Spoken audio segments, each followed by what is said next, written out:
This is very informal. My name's Astrid. I am also an AWOC by choice. Not quite old enough for it to directly bother me yet, but I looked after my dad while he was dying of motor neurone disease, and I now look after my mum, who's 89, and doing really remarkably well, but only because of my support. So she still lives completely independently, but I do all her house admin and her shopping and sort out any issues. And I definitely can see, as I look into my own future, that there, you know, as everybody said, there are a lot of challenges there if you don't have a ready support network potentially.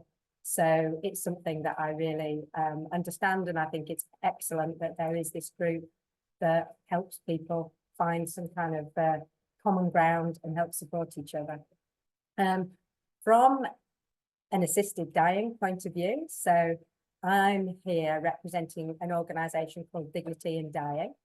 It's not a charity because it's not a charity in that sense. It's an organisation, a campaign organisation, and it's probably the most well-known and the biggest that supports assisted dying, a change in the law in the UK. So I've got a number of slides and a number of parts and topics that we can talk about.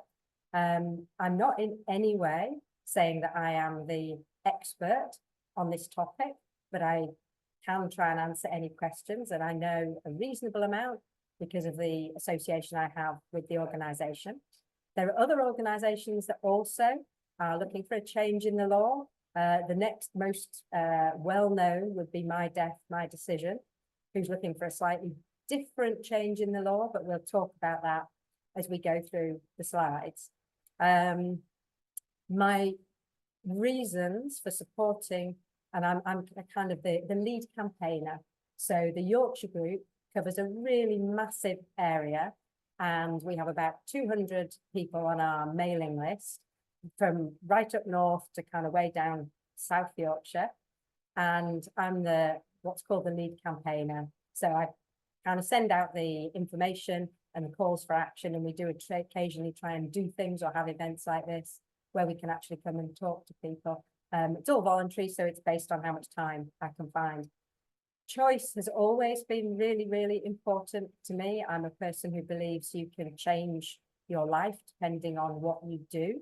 So any kind of choice about my life has always been important. So I've always believed in this, but it was really seeing my dad as he died of motor neurone disease, which was, you know, not a great end. And his last 5 months were really, really tough, and he would have wanted a choice.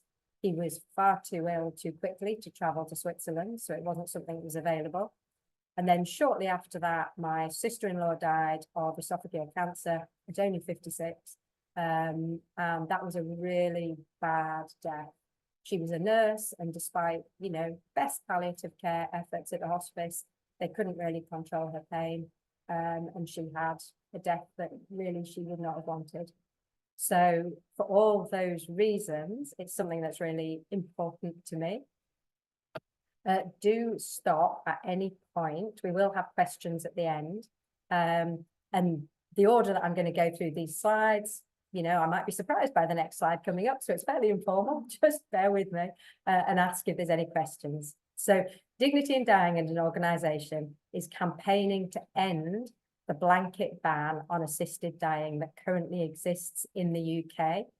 And it's wanting to allow choice for quite a narrow set of people, which is terminally ill and mentally competent adults. So this is where there are all sorts of different views and understandings of what the right criteria might be if you look at putting in a law for assisted dying, which is effectively to allow somebody to end their own life with medication at a point of their choosing. And across the world, there are all sorts of different definitions. And I think it's a really, really sensitive, really personal issue. And I think the important things in any discussion about this are respect for other people's views and other people's choices, not to be dogmatic, and to have that detailed conversation. And I think the important thing in any legislation that comes forward in the UK is there should be that time for really detailed debate about the implications. Because of course, in the course of humanity, choosing to help somebody end their life is quite a big ethical step. And it's really important that that is well safeguarded and that people who could be vulnerable are not ever put at risk in that situation. So, as I was saying, it's kind of complicated and the semantics of assisted dying can get quite heated. So usually, and Dignity in Dying would be really hot on this, they use the words assisted dying because their definition of it is it's only people who are already suffering from a terminal illness. So not exactly with a time frame prescribed, but somebody who is already dying of something. And that's why they're saying we're simply assisting that person to die earlier than they would naturally, and therefore reduce a potential period of suffering. And another really key thing is it's mentally competent. So of course, there are a lot of people that for varying reasons may not be fully able to understand what ending their own life might mean and what the implications of that are. And that could be a really vulnerable group. And that is a group that, of course, you would always want to safeguard and make sure we're not impacted. So Dignity in Dying is calling for a law change. And what they would be looking at is quite a strongly safeguarded law. So 2 doctors would need to assess that patient and confirm that they're fully mentally competent and that they are indeed terminally ill and that they are able to make that choice in a completely clear and unpressured way. And then there would also be some safeguards, a cooling off period, you back out at any period that you want. And some talk about possibly some judicial oversight. But the thing to remember is this is just a campaigning organisation putting a proposal on the table that is based on what works well elsewhere in the world. And in reality, I think the important thing would be if this ever came, which we hope it will, to a parliamentary debate, all views really do need to be heard and considered because other organisations campaign for slightly broader laws. So My Death, My Decision, I think are less wedded to you have to be terminally ill. They are looking at wording that's more around unbearable suffering. So I think this is really interesting because as an individual, I think everybody just has to think really hard about not only what it means for them, because I think as an individual, it's a no-brainer to say, if I believed I was suffering unbearably, yes, of course, I want the choice to say, I don't want to be here anymore. But it's quite a different position from saying, if somebody's already dying, we're just hastening that process. And there is a level of subjectivity about what unbearable suffering is. And that's been interpreted really differently across the world, which we will touch on later. But there's it's less black and white, I guess, would be the issue that needs to be carefully debated about what is unbearable suffering and how do you safeguard successfully around that. Does that make sense so far in terms of definitions? So assisted dying is already legal in lots and lots of places across the world. This has changed massively in the last 5 years. There's been a huge wave of legislation. So 11 jurisdictions in the USA, including California, Oregon, which is often held up for Dignity in Dying, is the key example because that law has been in place since 1997, just for terminally ill, mentally competent adults. And in Oregon, it seems to have proved to have been really successful. They've also had a big increase in palliative care investment at the same time, because the really important thing to think about around saying, I would like to end my life because I want to exit this suffering is that should never be because you're not getting access to really good palliative care, because a huge majority of deaths are peaceful and pain-free and can be supported by good palliative care, but there are some that can't. So there's always the opposers always have a real concern that talking about assisted dying is just a really quick excuse to stop investing in good end-of-life care. And of course, the majority of us will need good end-of-life care. The people who actually use assisted dying is generally a very small number. So, but there's actually good evidence to say if you're having good conversations in your country and your society about the end of your life, and you're engaging with your healthcare professionals, it also improves quality of palliative care, and there's better investment in palliative care as well. So they don't have to be one or the other. The two things really do need to go hand in hand. All of New Zealand and all Australian states also have recently enacted laws in this same tight framework. So they're at the start of their journey, and we have some members I've spoken to who have had experiences in Australia or have kids working out there. And at the moment, that's all going extremely successfully. But the key thing is there's a huge number of people who have access to choice that we don't have in the UK. And a lot of these are countries that we usually feel we're on a par with in terms of their liberal views, how they operate, what our quality of life and choices are. And yet these guys are way ahead of us, and the UK's been left behind, really.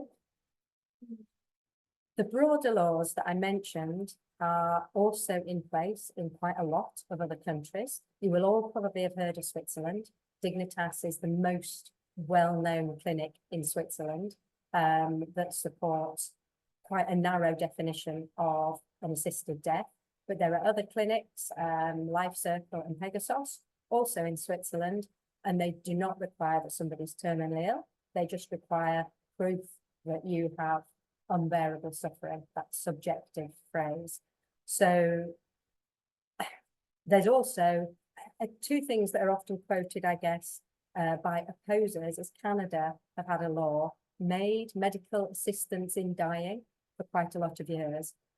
I don't know if any of you saw documentaries over the last couple of years. Prue, Leith and her son, Danny Kruger, went on a bit of a journey together, looking at assisted dying. And there've been a couple of other really good documentaries, really thoughtful. And Canada's often held up as an example of kind of a slippery slope, because they started with a slightly tighter law and it's become more subjective. And the same thing has happened in some of the Benelux countries. And they've started to cross the line in terms of saying that maybe younger people with mental illnesses can access assisted dying. And I think there's some really difficult ethical questions there about whether that is appropriate. Because on one hand, we do know that mental illness is a terrible condition. People can have really struggle with depression for their whole life and make multiple suicide attempts. And they would probably say, well, surely I deserve to have the same access to an end to my life if I'm in unbearable suffering. But we also know that there are quite a lot of people who suffer from very severe depression, but it can be periodic and they can recover. So there's a lot of ethical questions around whether it's appropriate for people with mental health issues or not, and where you draw that line with unbearable suffering. And I think that's really personal, but I do think if you consider this subject, it's something that's really important that you think about where you personally think a line should be drawn and what you think the risks are of more or less safeguarded laws. And I think the view is the UK has been very cautious on this. And I think the likelihood of any legislation being passed would only be with a really tightly safeguarded law. I personally feel most comfortable with that very tightly safeguarded law, because I think the risks for people who are vulnerable are concerning. It's really difficult because for me as an individual, absolutely, I would like to have that choice and control to say, yes, if I'm suffering unbearably, whether or not it's terminal, I would definitely like to have the choice. But then I think the potential risk for a wider society and people who are maybe not as able to advocate for themselves as I am could be concerning. So there's no right or wrong. There are different laws all across the country. And say, if you look at the My Death, My Decision website, another campaign organisation, they will talk about those broader laws. And again, it's not wrong, it's just a different viewpoint. It's really compelling. But I think you all have to think really closely and carefully about what you would believe. Current law in the UK, I think this is probably not a surprise to anybody, but it's currently illegal to assist somebody to die. And why the law is a bit of a mess is they do also turn a blind eye. So in strict legal terms, if you assist somebody to go to Switzerland, you could be prosecuted and face up to a 14-year jail term by the letter of the law. But the Crown Prosecution Service has also stated, and this was initially when Keir Starmer was head of the Crown Prosecution Service, that you shouldn't necessarily be prosecuted for compassion. And if the person you're assisting has a clear and settled will that they should end their life, and that you have absolutely been shown to not be trying to coerce them, and that you have tried to persuade them against this course of action, there's a very likely chance you won't be prosecuted, but you don't know, because these investigations only happen after the event. So what you risk is people who are looking to go to Switzerland often being unable to tell their family and friends because they risk the fact that they may be prosecuted afterwards, making it an incredibly, potentially lonely and difficult journey. You need quite a lot of documentation for most of the Swiss clinics that you can access from your GP. Some GPs are not prepared to enter into this discussion. They could also risk being struck off. It makes it a really complicated process and a really two-tier system, because again, going to Switzerland costs upwards of £10,000, I would suspect now. And I'll reference John in a minute, because as he says, he has done a huge amount of research into this and has a really, really comprehensive website that takes you through all of the steps, which he's cleared legally about. He's not inciting people to go, it's just information for people who need that information. But we have a member, a local member, who accompanied her dad to Dignitas a couple of years ago because he had a condition very similar to motor neurone disease. And they are well off. They were able to charter a private jet to fly him there because he would not have been well enough to fly on a commercial airline. How many of us could afford to do that? This is a really unfair, unjust two-tier system where the people with the least money and the least advocacy are the most likely to be penalised by not having access to an assisted death that they might want. And because of that need to travel, what you find is people who do want an assisted death are having potentially to go earlier than they would choose. So if they could have that at home in this country, most people want this as a safeguard. Of the number of people who sign up for an assisted death in most countries, only a very small number of those people end up accessing it. It's peace of mind. It's a safeguard that if you know you have a potentially difficult illness, that you have a way out if things become unbearable for you. But most people go on to have a good, comfortable, well-managed death, but it's a safeguard. And the difficult thing about traveling abroad is, of course, it means you have to go before you would really want to. You have to be well enough to travel. You have to be well enough to advocate for yourself and make this journey. So again, really, really unfair.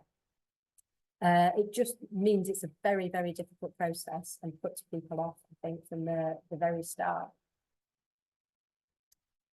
So there is loads and loads of information out there. If you're interested in the detail of this, Dignity in Dying commissioned a couple of reports over the last 4 or 5 years, all of which is available on the website. Really is just the evidence that says why this is an unjust law and why the regulation isn't really protecting anybody at the moment. So we know that already suicide rates among people with terminal illnesses are much higher than in the general population. Current stats, 650 people who are already terminally ill. take their own lives in this country, and there are many more bodged attempts where people are forced into trying to take their own lives out of desperation. And sadly, ironically, actually doing that in a safe and comfortable way that doesn't impact others around you is really quite difficult.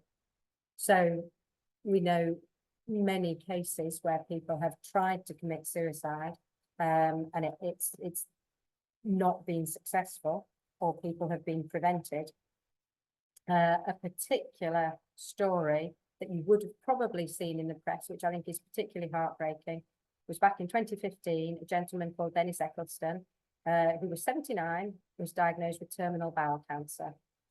And in 2018, he and his wife, who'd been married to for 60 years, Mavis, attempted to end their own lives together because that was what they wanted to do. They'd lived together and they wanted to die together. Dennis never recovered and he died 2 days later in hospital. But because there was a medical intervention, Mavis, who was 80, made a full recovery and was prosecuted for assisting suicide after that. In the end, she was found not guilty, but what a waste of public time and money, and what cruelty for a couple who were clearly committed to wanting to end their lives at the same time. And I think as an AWOC community, everybody's mentioned, you know, the additional pressure of being on your own and the benefits of having a partner with you. People obviously wanted to go together, and that's a very understandable human wish. So in terms of deaths, thankfully, the huge majority of deaths are good.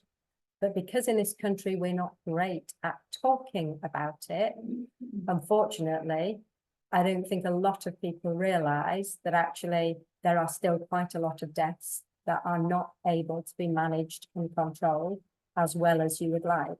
So again, all of these statistics are from a variety of national surveys that are on the website through reputable polling companies. 17 people a day do not have the death that they would want. And I guess that varies. So my dad, even though in the end when he died of motor neurone disease, he simply stopped breathing, he had 5 months of just unbearably difficult, complex, multiple symptoms, which the best palliative care in the world, which he got excellent care, but could not help. They could not help the fact that he couldn't swallow anymore, so choked every 2 hours. They could not help the fact that he couldn't really see anymore because the medication made his eyes so blurry. They could not help the fact that he hadn't been able to speak for 18 months and had been tube fed directly into his stomach for a year, denying him all the things that he really enjoyed. They could not help the fact that he couldn't raise his head from his chest at all to see the people around him, or to watch TV, or to read a book, or do any of the things that he enjoyed. And though he was phenomenally stoic, he really, out of his 18 months from diagnosis to death, most of that, we had a really good quality of time with him. But those last 5 months were just really horrible. And I don't think I will ever get over that. I remember my dad as the fabulous person that he was, but also I still have not nightmares, but I have a real level of anxiety and distress that he had to end his life like that, and I couldn't do anything to help him. So that is one extreme. And then my sister-in-law, who had several cancer operations, esophageal cancer, which doesn't have a really great success rate, and she chose in the end to stop. She also was tube fed. She chose to withdraw her own feeding to hasten her death because they couldn't really manage her pain.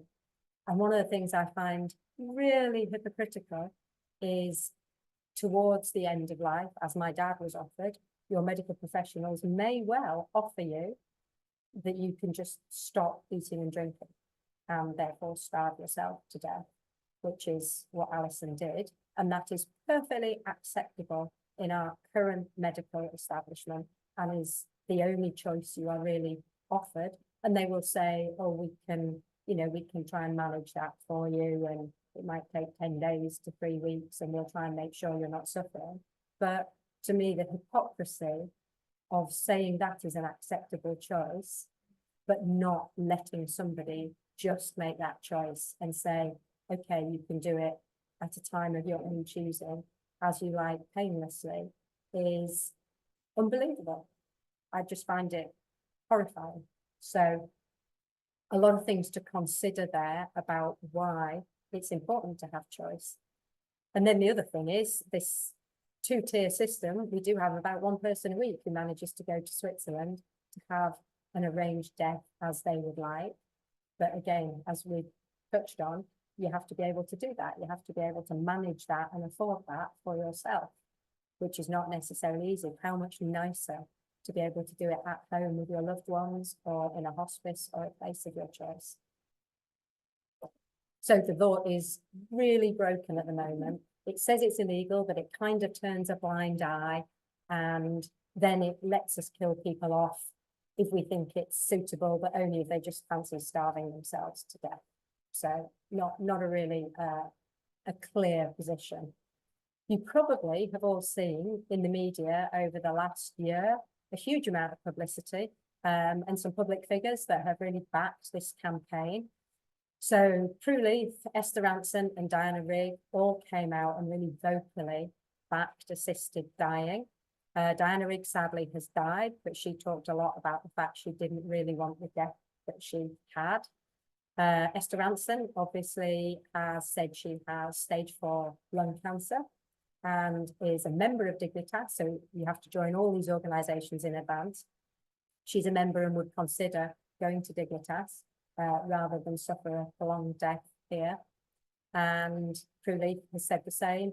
You maybe are aware, so Prue Leith is a patron of Dignity in Dying, and her son Danny Kruger is really strongly opposed.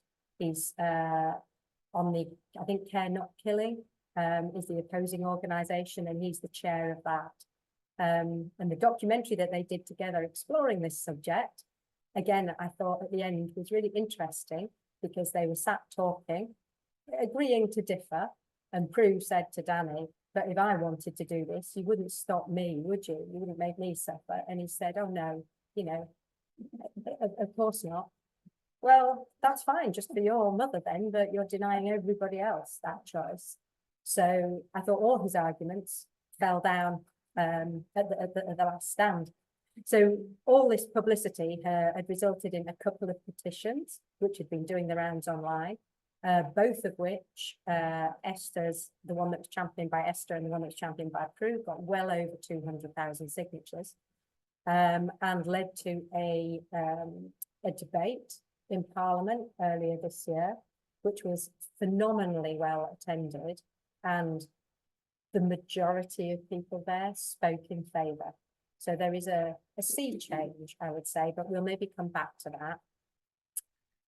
The other really significant thing that's happened and was published earlier this year was a Health and Social Care Committee had been asked to do an inquiry into assisted dying. And that took 18 months or so and was finally published at the start of this year. And despite the fact that the majority of people in the makeup of that committee were opposing, including Rachel Maskell, our York Central MP, who was a strong opponent of assisted dying. And I've had lots of discussions with her about that. Despite the makeup of the committee, overall, the report was in favour of the government and Parliament having time to properly debate this. So it recognised that the law really isn't working currently, and confirmed this really important point that palliative care isn't reduced by having an assisted dying facility in your country. Generally, it improves and people have better conversations about what they actually want and their choices. Currently, we're also at a relatively exciting time. So this kind of traction is continuing. So Lord Falconer introduced a private members bill through the House of Lords recently, and it's got a second hearing on the 15th of November. My understanding is it's very unusual and unlikely for a private member's bill through the Lords to ever become law. But what it does do is it just keeps the debate and the momentum going. And the Commons private members ballot, where members of the Commons can also put it forward, private members bill, is being drawn on the 5th of September. And that may also produce a bill in the Commons at the same time. The makeup of the new Parliament has at least half of MPs who are supportive, and I think a bigger chunk who are sensitively listening, sitting on the fence, understanding what the issues are, but generally is more supportive than the old Parliament. And the Prime Minister Keir Starmer is personally supportive of a change in the law and said he would allow parliamentary time for a free vote. Because typically when this has gone to Parliament in the past, over the last 10, where are we, 2015? Yeah, so 10 odd years. It's been defeated once in 2015 as a bill, but every other time Parliament has been closed or prorogued or something's happened, so the full debate never gets had. So it's just kind of cut off in its prime. And what it really needs is the full debate. So really important, the only way law changes is if your MP backs it and supports it. And if you research this subject and you're interested in it, the most important thing that any of us can do is contact our MP and make sure that they understand that we would like to see a change in the law. In the new Parliament, across Yorkshire, we have, I think, a majority of MPs who are supportive, but a number who are not, and a number who are definitely on the fence and saying, I'm on a journey, I'm hearing stories from people, and actually it's starting to make me understand more and change my mind. There's been loads of progress at home and abroad. Things are changing very rapidly. A thing that I think is particularly interesting is Spain and Portugal, who are two countries we would often think of as more religious and therefore maybe more conservative than ourselves, have introduced legislation. So it's available there. France, the law is in progress. I think the nearest of our jurisdictions to actual law change is Jersey.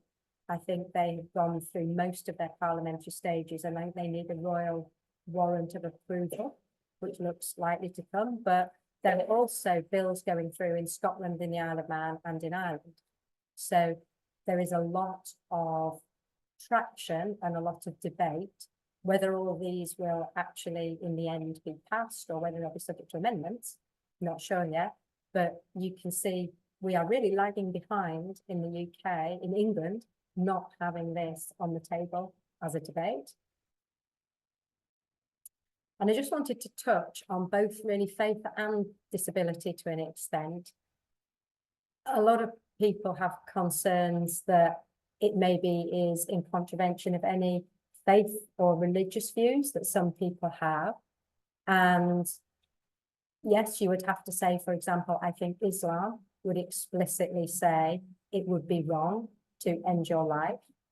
But the majority of Christians, which would still be our biggest faith group probably in the UK, popular survey in 2019 said 80% of people of faith still support assisted dying. And I think you just have to look, there was Archbishop Carey and Archbishop Tutu, who both support choice, and Rabbi Romain was on the board of Dignity in Dying, and he also supports choice. And nearly all of those people say, I don't believe that my compassionate God wanted anybody to suffer longer than they had to. That isn't something that was part of the plan. And the member that I was talking about, who accompanied her father to Dignitas, they both are people of faith, and their local vicar wrote a really, really supportive letter that he fully understood his choice and fully accepted and supported that was not at all outside the terms of his faith or his church. So there is no real conflict for most people, I think, between faith and assisted dying. And the same with disabilities. I think a survey, which I don't know if I have the actual specifics on, But again, a recent survey, that an opinion poll recently said that 78% of people with a disability support assisted dying. And again, you absolutely need to be clear that any vulnerable group would be really safeguarded. But just because people have a disability, this is not about anything other than a choice for each individual. It's just about a choice at the end of your life. It's not about how you live your life or how differently abled you are, and say it is only about a choice. So this year, Dignity in Dying also published the biggest ever poll on assisted dying pre the election, and every constituency backed law change. Everybody wanted, across all political parties, all socioeconomic groups, everybody said it's time to change. 75% of respondents really wanted to make it lawful for somebody to seek an assisted death in our country. So a huge sort of swell of public opinion. And I think that's really helpful in MPs understanding that they are not risking losing votes if they support this. So in terms of assisted dying, that's kind of what I wanted to say. I did want to reference, there are other things to consider as well around dying. And if the idea of assisted dying feels something that you find difficult to think about, or talking to friends and family about is difficult, there are lots of other things that you can do and put in place to give some control and support to the end of your life, hopefully. You can make an advanced decision to refuse treatment, often known as a living will, where you can specify that you might not want life-sustaining treatment in some circumstances if you weren't able to communicate for yourself. For example, if you were not able to communicate and you have had a catastrophic accident or at the end of life and you've had an infection, the hospital would most likely give you antibiotics and try and manage that infection. You can say, no, if I was in these circumstances, I would let the infection take its course. I don't necessarily want to be brought back, as it were. And you can also make an advanced statement, which is a list of how you would like to be cared for. If you can't communicate for yourself, whether you'd like to be at home or in a hospice, what sort of foods you like, whether you're religious or not, whether you like music, all those kinds of things that you can put in place for free. You can do it online or ask for paperwork to be sent, and you can at least put a framework together, which I think is really helpful for conversations with friends and family. And once you have that information, it can be lodged with your GP, and it's legally binding. It's something that must be followed if that is your choice and your will. So my question would be, what's everybody's thoughts on that? Do people mostly feel that they are in favour of a change? Is it something you're still thinking about? What would be your concerns if you're against it? So if you're interested in finding out more, or think a change is something that we should have in this country, there are other resources. Like I say, there are other websites and other organisations, but I'm representing Dignity in Dying. The website address is there, and I'm sure Sue will send this out, so it's available. There's loads of information. They're also on social media. There are lots of things you can do for free. You can just sign up to get their emails. You can follow them on social media. You can actually become a member of Dignity in Dying, which has a small cost, which supports their campaign, and then they send you other material as well.